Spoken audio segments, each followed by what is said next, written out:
वंदे मातरम। आप देख रहे हैं अवबोध और मैं हूं चेतक शर्मा, आप सभी का होस्ट। 1945 में नाजी राज का अंत हो गया था, पर क्या नाजी विचारधारा का भी अंत हो गया था? बिल्कुल नहीं दोस्तों, हम एक विचारक को मार सकते हैं पर एक विचारधारा को मारा नहीं जा सकता। विचारधारा तो हवा की भांति बहती रहती है। आज हम आपको बताएंगे कि दूसरे विश्व युद्ध के खत्म होने के बाद नाजी विचारधारा को मानने वाले लोगों का क्या हुआ था। जानने के लिए ये वीडियो अंत तक जरूर देखें। युद्ध के बाद भी कुछ नाजीज ने छोटे छोटे संघर्ष जरूर किए थे, परंतु उन्हें कुछ हासिल नहीं हुआ था। एलाइड फोर्सेस ने उन्हें बड़ी आसानी के साथ कुचल दिया था। पूरी जर्मनी के अंदर बहुत ज्यादा ऐसे लोग थे जो नाजिज्म से प्रभावित हुए थे, जो नाजिज्म को माना करते थे। उनकी विचारधारा को बदलने का प्रयास किया गया ताकि वो नाजिज्म से दूर जा सकें। स्पेशली जो टीचर्स थे, जर्मनी के अंदर जो टीचर्स थे, उनका ब्रेन वॉश करने का बहुत ज़्यादा प्रयास किया गया, क्योंकि नाजिज्म एक इस प्रकार का जहर था जो उन टीचर्स के द्वारा उनके स्टूडेंट्स के अंदर ट्रांसफ़र हुआ करता था।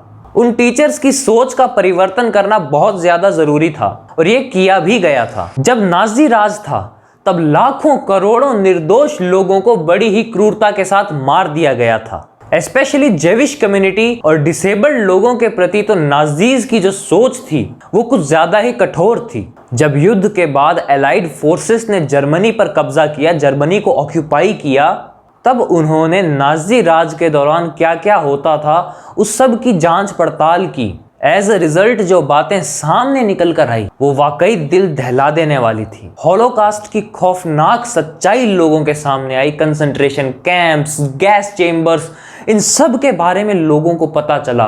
किस प्रकार के क्राइम्स अगेंस्ट ह्यूमैनिटी नाजीज ने किए थे, ये सब बातें लोगों के सामने आई। एलाइज ने लोगों को इंसाफ दिलाने का फैसला कर लिया था। नाजी राज में जितने भी अमानवीय काम किए गए थे, उन कामों में जिन जिन का हाथ था, उन सभी के ऊपर मुकदमे चलाने का और उन्हें कड़ी से कड़ी सजा देने का ऐलान हो चुका था। न्यूरेमबर्ग ट्रायल्स का ऐलान हुआ। ये ट्रायल्स करीब करीब 1 साल चले थे, नवंबर 1945 से लेकर अक्टूबर 1946 तक। बहुत रैपिड एक्शंस लिए गए। बड़े बड़े नाजी जनरल्स, बड़े बड़े नाजी ऑफिसर्स और कई बड़े बड़े नाजी चेहरों को पकड़ा गया। उनके ऊपर कोर्ट में मुकदमे चले और उन्हें सजाएं दी गई। ज्यादातर लोगों को आजीवन कारावास की सजा मिली और बहुत से लोगों को सजाए मौत भी दी गई। 1946 में न्यूरेमबर्ग ट्रायल्स के खत्म होने के बाद भी इंसाफ पूरी तरह मिल ना सका था। इसीलिए जर्मनी के अंदर और भी ट्रायल्स कराए गए। अमेरिका ने भी अपने स्तर पर कई ट्रायल्स किए, जिनमें कई बड़े बड़े नाजी इंडस्ट्रियलिस्ट और डॉक्टर्स के चेहरे सामने आए। ये वो इंडस्ट्रियलिस्ट्स थे जिन्होंने स्लेवरी को बढ़ावा दिया था और ये वो डॉक्टर्स थे जिन्होंने मासूमों के ऊपर बहुत खौफनाक एक्सपेरिमेंट्स किए थे और लोगों को बहुत गंदी मौत मारा था। पर आपको क्या लगता है, सभी नाजीज पकड़े गए थे? सभी नाजीज पर मुकदमे चले थे? सभी को सजा मिली थी? बिल्कुल नहीं। उस वक्त भी कई नाजी सिंपथाइजर्स थे जिन्होंने नाजीज की काफी मदद की थी। कई नाजीज स्पेन में जाकर छुप गए थे, कई स्विट्जरलैंड में छुपे थे, तो कई इटली में जाकर छुप गए थे। कई डॉक्यूमेंट्स में यह तक लिखा गया है कि चर्च के ऑफिशियल्स ने भी नाजीज की भागने में काफी मदद की थी।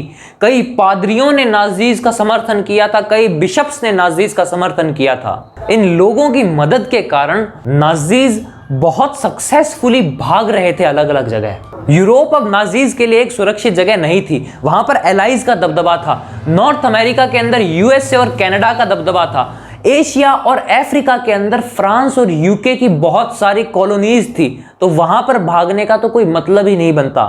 उस समय सबसे सुरक्षित जगह जो नाजीज को दिख रही थी वो थी साउथ अमेरिका। नाजीज भागकर साउथ अमेरिकन कंट्रीज में शरण ले लेते हैं, Brazil, Colombia, Peru, etcetera etcetera. अब साउथ अमेरिका में भी एक ऐसा देश था जिधर का लीडर, जिधर का प्रेसिडेंट नाजिज्म, फासिज्म से काफी प्रभावित हुआ था। हम बात कर रहे हैं अर्जेंटीना की। अर्जेंटीना के प्रेसिडेंट जुआन डोमिंगो पेरोन हिटलर के विचारों से काफी प्रेरित हुए थे। वो भगोड़े नाजीज को शरण के साथ साथ बहुत कुछ देने को तैयार थे।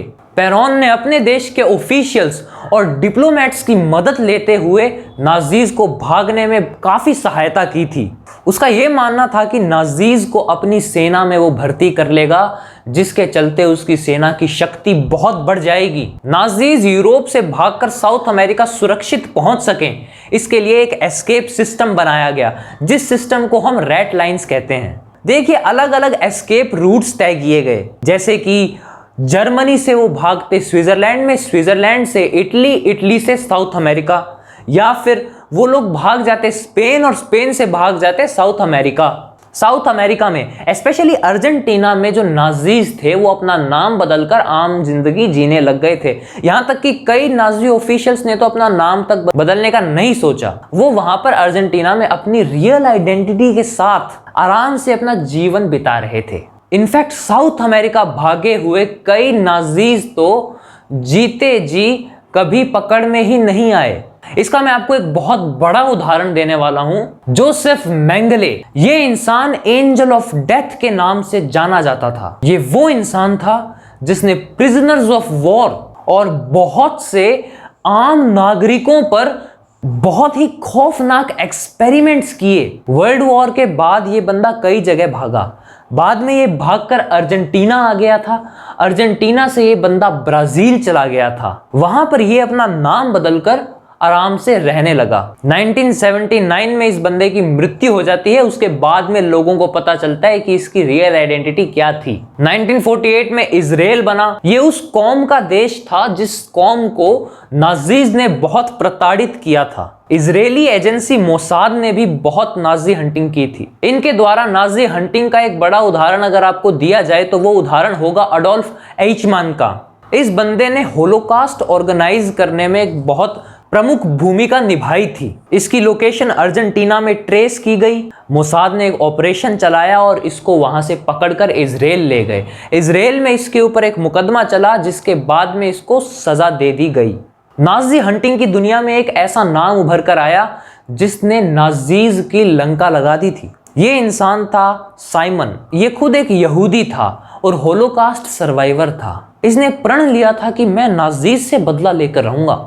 इसने बहुत बड़े बड़े नाजीज की लोकेशन ट्रेस कर कर अमेरिका, इजराइल और बाकी एलाइड देशों को दी। साइमन के ही कारण होलोकास्ट के प्रमुख चेहरे अडोल्फ एइचमैन को पकड़ा गया। साइमन के ही कारण फ्रांज स्टेंगल को पकड़ा गया, जो बंदा लाखों फिजिकली और मेंटली डिसेबल्ड लोगों का कातिल था। इन्होंने और भी कई बड़े बड़े नाजीज पकड़वाए थे। पर क्या आपको लगता है कि सभी नाजीज जो पकड़े गए थे उन्हें सजा दी गई थी? बिल्कुल नहीं। अब ये बात तो आप जानते ही होंगे कि दूसरे विश्व युद्ध के बाद यूएसए और यूएसएसआर के बीच में तनाव काफी बढ़ गया था। दोनों के बीच में कोल्ड वॉर हुई, आर्म्स रेस चली। अब एक दूसरे को आधुनिक हथियारों के मामले में पछाड़ने के लिए ये दोनों ही देश किसी भी हद को पार कर सकते थे। दोनों ही देशों ने कई farmer Nazi officials, Nazi technicians, engineers, scientist को अपनी तरफ किया ताकि वो उनसे लाभ ले सकें। यूनाइटेड स्टेट्स ऑफ अमेरिका ने तो एक बहुत बड़ा ऑपरेशन चलाया। उन्होंने चलाया operation paper clip. Under this operation America ने 1600 से ज्यादा, ध्यान दीजिए, 1600 से ज्यादा नाजी टेक्नीशियंस, इंजीनियर्स, साइंटिस्ट को अपनी तरफ किया, उन्हें अपनाया, उन्हें बड़ी बड़ी पोस्ट्स दी, जिनमें मैं आपको एक बहुत बड़ा नाम गिनाता हूं, वर्नर वॉन ब्राउन का। ये जनाब नाजीज के रॉकेट डेवलपमेंट प्रोग्राम के प्रमुख चेहरों में से एक थे। इन्होंने भी क्राइम्स अगेंस्ट ह्यूमैनिटी किए थे। इन्होंने भी स्लेवरी को काफी बढ़ावा दिया था। फिर भी अमेरिका ने इन्हें अपनाया, अपनी तरफ किया। इन्होंने अमेरिका के लिए उसके बाद सच्ची निष्ठा के साथ काम किया, अपना समर्पण दिखाया। नासा के अंदर भी इन्होंने बहुत काम किया था, जिसका लाभ अमेरिका को स्पेस रेस में मिला था। अमेरिका ने भी इन्हें काफी सम्मानों से सम्मानित किया था। देखिए, समय के साथ नाजी हंटिंग बंद सी हो गई थी। ऑल्दो कई बड़े चेहरे बच निकले थे, उन्हें सजा नहीं मिली थी, उन्हें उनके बुरे कर्मों का फल नहीं मिला था, परंतु अब क्या ही किया जा सकता है। वैसे भी आज की डेट में तो लगभग सभी नाजीज वो बूढ़े होकर मर गए होंगे और उनके मृत शरीरों को ढूंढकर